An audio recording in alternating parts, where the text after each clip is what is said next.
ඊපස්සේ කතා කරන්න යන්නේ ක්වොන්ටම් අංක ගැන. මොනවද මේ ක්වොන්ටම් අංක කියලා කියන්නේ? අපි ක්වොන්ටම් අංක ගත්තාම අපිට කතා කරන්න දේවල් කීපයක්ම තියෙනවා. ඉතින් අර අපි ෂෝට් වීඩියෝ එකේ කතා කරත් වගේම ක්වොන්ටම් අංක කියලා කියන්නේ හරියට අපේ ගෙදර ඇඩ්‍රස් එක වගේ. ඒ කියන්නේ දැන් අපි කියනෝනේ අපේ ඇඩ්‍රස් එකේදී අපි හරියටම කොහෙද කොතනද ඉන්නේ කියලා. උදාහරණයක් අංක 205න් 3 අන්තකුඹුරවත්ත කරාගොඩ ගාල්ල ශ්‍රී ලංකාව ඒ වගේ කියනවනේ. එතකොට දැන් අපි ලංකාවේ මේ පළාතේ මේ දිස්ත්‍රික්කේ මෙන්න මේ වීදියේ මෙන්න මේ ගෙදර ඉන්නවා කියලා කියනවා.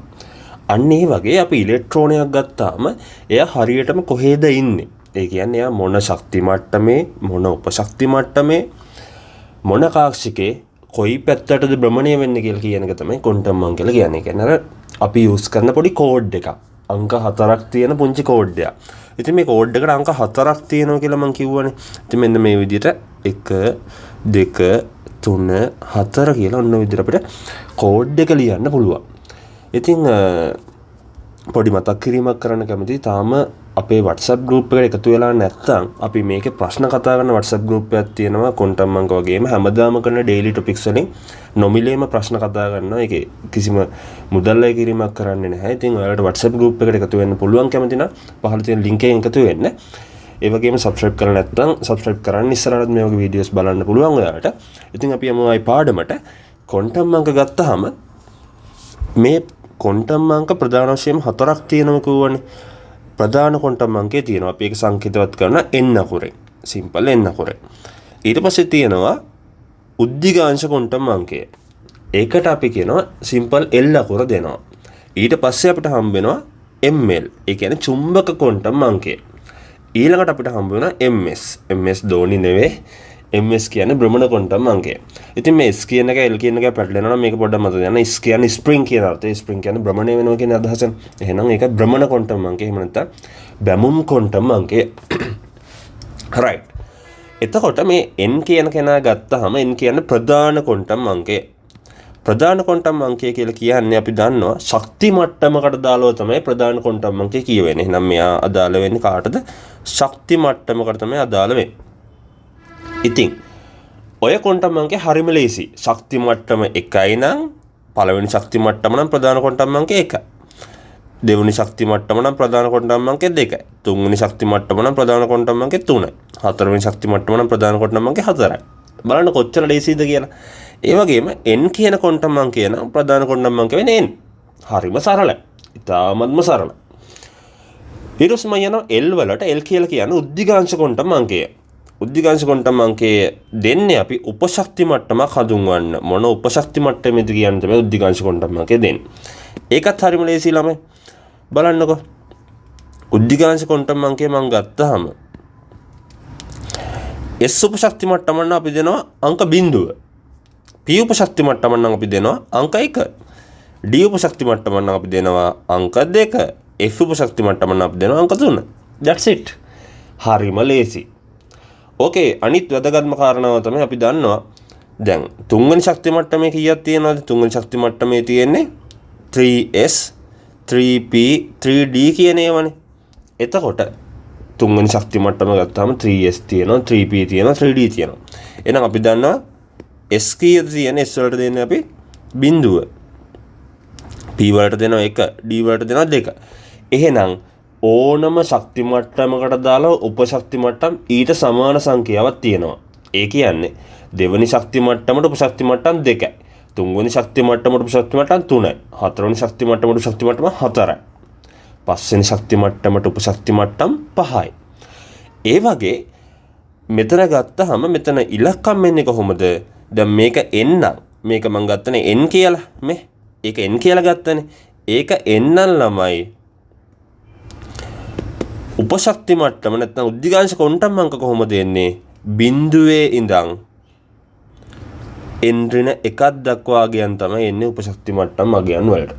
ඒ කියන්නේ දැන් අපි ගත්තොත් තුන්වෙනි ශක්ති මට්ටමට එන්නේ බිඳුවේ ඉඳන් n ඍණ 1ක්. n ඍණ 1ක් කියලා කියන්නේ එතෙන්ට 3 ඍණ 1ක් නේ, කියන්නේ 2ක්.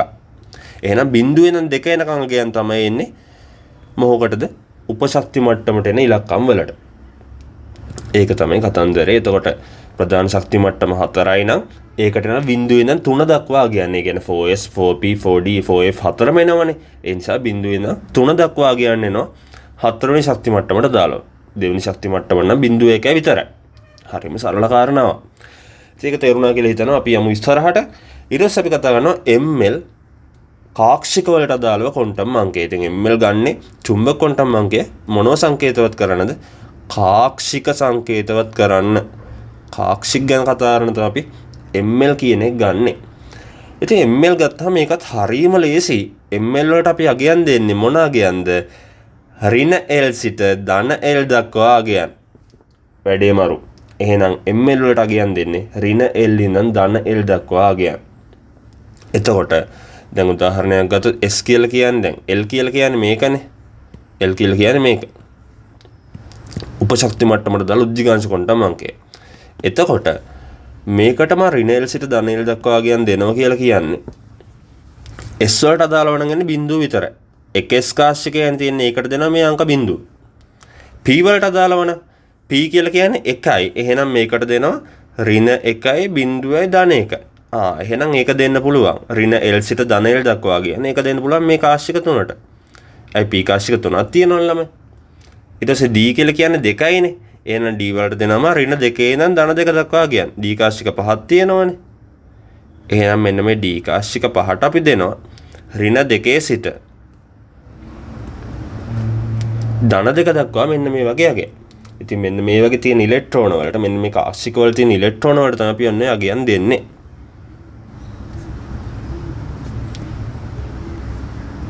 මෙන්න මේවට ඔහොම අගයන් දෙනවා.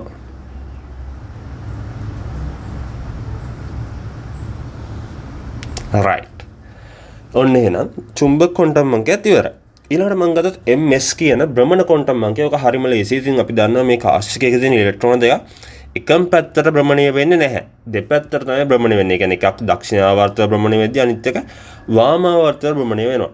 ඉතින් එක පැත්තකට භ්‍රමණය වෙනකොට අපි ධන භාගය දෙනවා. අනිත් පැත්තට භ්‍රමණය වෙනකොට අපි ඍණ භාගය දෙනවා. එහෙනම් අන්නේ කාශ්‍යකයේ තියෙන ඉලෙක්ට්‍රෝන දෙක එකක් දකුණට එකක් වමට භ්‍රමණය වෙන හින්දා එකකට අපි ධන භාගය දෙනවා. අනිත් එක ඍණ භාගය දෙනවා. මේ වගේත් එහෙම තමයි. ඒ නිසා ඒක හරිම ලේසි. භ්‍රමණ ක්වොන්ටම් අංකයේ එන්නේ ධන භාගය ඍණ භාගය විතරයි. වෙන ඉලක්කම් වෙන්නේ නැහැ. ඉතින් ඔන්න ඔහොමයි. ක්වොන්ටම් අංක හරියට ලියන්න. හරිම ලේසි දෙයක්. ඉතින් අපි මෙන්න මේ කතාව පොඩ්ඩක් සමරයිස් කරගමු. එතකොට ඔයාලට වඩාත් හොඳට තේරෙවි. මම ආයිමත් ගත්තා. ඉතින් ඔය NL ML කියන අගයන් ටික N ගත්තා, L ගත්තා, ML ගත්තා. MS ඕන නැහැ. ඉතින් කොයි වෙලෙත් ඍණ භාගය ධන භාගය වලට එක තේරෙනවනේ ළමයි. හරි. N මම ගත්තාම N වල ප්‍රධාන ක්වොන්ටම් අංකය 1යි නම් ඒක තියෙන 1s විතරයිනේ. ප්‍රධාන ක්වොන්ටම් අංකය 1යි නම් 1s විතරයි. එතකොට ඒකට දාලා මම ගත්තාම L වලට එන්නේ S කියලා කියන්නේ බිඳුව. එහෙනම් ML අගයත් බිඳුවම තමයි. ඒක කාශ්‍යකයයි. ඒක හරි. ඊළඟට ප්‍රධාන ක්වොන්ටම් අංකය 2යි නම් ඒකට එනවා 2. ප්‍රධාන ක්වොන්ටම් අංකය 2යි නම් ඒකට එනවා මොකද්ද? 2s සහ 2p. එහෙනම් 2s කියලා කියන්නේ මොකද්ද? 2s කියලා කියන්නේ බිඳුව, 2p කියලා කියන්නේ 1ද. ඒ කියන්නේ L වල ගේන්නේ බිඳුව 1. S නම් බිඳුව p නම් 1නේ. ඉතින් ඕකට දාලා ML අගයන් මම ගත්තා. ඉතින් ML අගයන් කොහොමද දෙන්නේ? මේකට බිඳුවමයි S වලට. p වලට එනවා 3. මොනවද එන 3? ඍණ 1 බිඳුව ධන 1. හරිම ලේසි. ඉතින් ඔන්න ඔහමයි.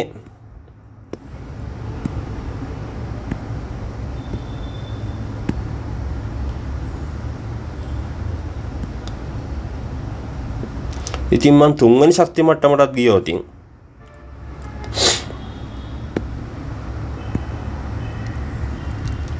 තුන්වෙනි ශක්ති මට්ටම ගත්තාම අපි ඒකේ තියෙනවා 3s තියෙනවා 3p තියෙනවා සහ 3d තියෙනවා 3s 3p සහ 3d තියෙනවා.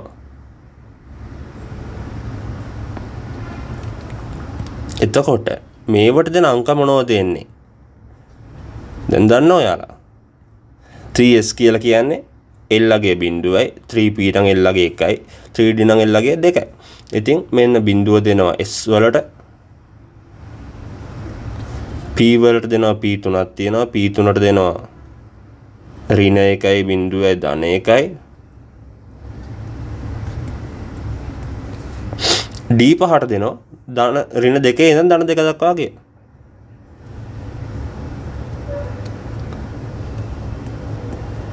මේවා තියෙන ඉලෙක්ට්‍රෝන වලට දෙනවා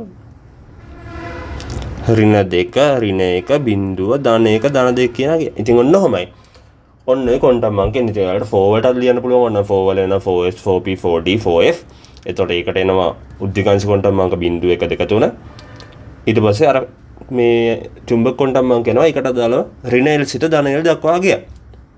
ඍණ l කියලා කියන්නේ l කියලා කියන්නේ උද්දීකාංශ ක්වොන්ටම් අංකයනේ. ඒතර ඒක අනුව තමයි චුම්බක ක්වොන්ටම් අංකය එන්නේ. අංක ටික එන්නේ.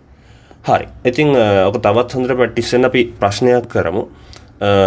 මේ වගේ ප්‍රශ්න ගොඩක් කතා කරන අපි WhatsApp group එකේ දාලා එතකොට ඒකට join වෙන්න තව ප්‍රශ්න කතා කරන්න. දැනට අපි එකක් කතා කරමු වීඩියෝ එකේම. 2020 A level ප්‍රශ්නයක් තියෙනවා ක්වොන්ටම් අංක වල හොඳ ලස්සන ප්‍රශ්නයක්. 2020 A level දෙවනි ප්‍රශ්නය. ප්‍රශ්න අංක 2.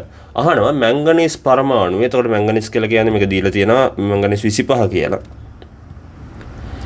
මැංගනීස් පරමාණුවේ L සමානය බිඳුව සහ ml සමානය ඍණ එකක් වෙන ක්වොන්ටම් අංක තියෙන ඉලෙක්ට්‍රෝන ගාන අහනවා. එහෙනම් අහන්නේ අපෙන් L සමානය බිඳුව වෙන්නත් ඕන.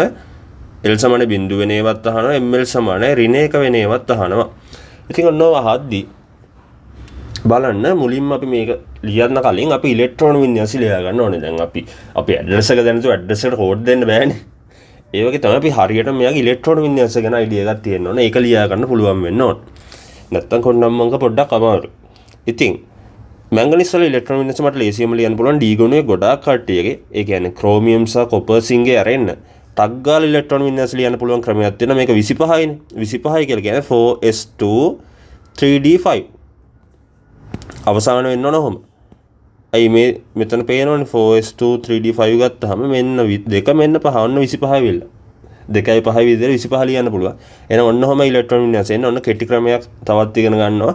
ඉලෙක්ට්‍රෝන වින්‍යාස හරියට ලියන්න D ගුණයේ 3D ගුණයේ මූලද්‍රව්‍ය වල. ඉතින් ඊට ටික අපි කම්ප්ලීට් කරමු 1s2 2s2 2p6 3s2 3p6 ඔන්න ඔහමයි. එතකොට මම මුලින්ම ගන්නම් L සමානයි බිඳුවක් තියෙන ඒවා මොනවද කියලා. L සමානයි බිඳුව ඒවා මොනවද කියලා අපි බලමු මුලින්ම. L සමානයි බිඳුව මම ගත්තාම L සමානයි බිඳුව කියන්නේ මොකද්ද? L සමානයි බිඳුව කියන්නේ S. අපි දන්නවනේ L සමානයි බිඳුවයි කියන්නේ S, 1යි කියන්නේ P, 2යි කියන්නේ D, 3යි කියන්නේ F. එහෙනම් බිඳුවයි කියන්නේ S. එහෙනම් S ඒවා කීයක් තියෙද බලන්න. මෙන්න මෙතන දෙකක් තියෙනවා. මෙන්න මෙතන තව දෙකක් තියෙනවා. මෙතන තවත් දෙකක් තියෙනවා. මෙතන තවත් දෙකක් තියෙනවා. එහෙනම් ඔක්කොම කීයක් තියෙනවද? ඔක්කොම ඒවා 8ක් තියෙනවා L සමානයි බිඳුව වෙන ඒවා. ඔක්කොම 8ක් තියෙනවා L සමානයි බිඳුව වෙන ඒවා. එහෙනම් L සමානයි බිඳුව වෙන 8යි කියලා කියන්නේ උත්තරේ එතකොට එන්න ඕන 2 3 හෝ 4. උත්තර 3ක් තියෙනවා. ඊළඟට අපි ගියොත් ඊළඟ කාරණාව බලන්න ml සමානයි ඍණ එකක් වෙන්න ඕන. එතකොට ml සමානයි ඍණ එකක් වෙන්න පුළුවන් SA වගේ බෑනේ. මොකද මේ බලන්න එතකොට SA එන්නේ ml වලට බිඳුව විතරයිනේ.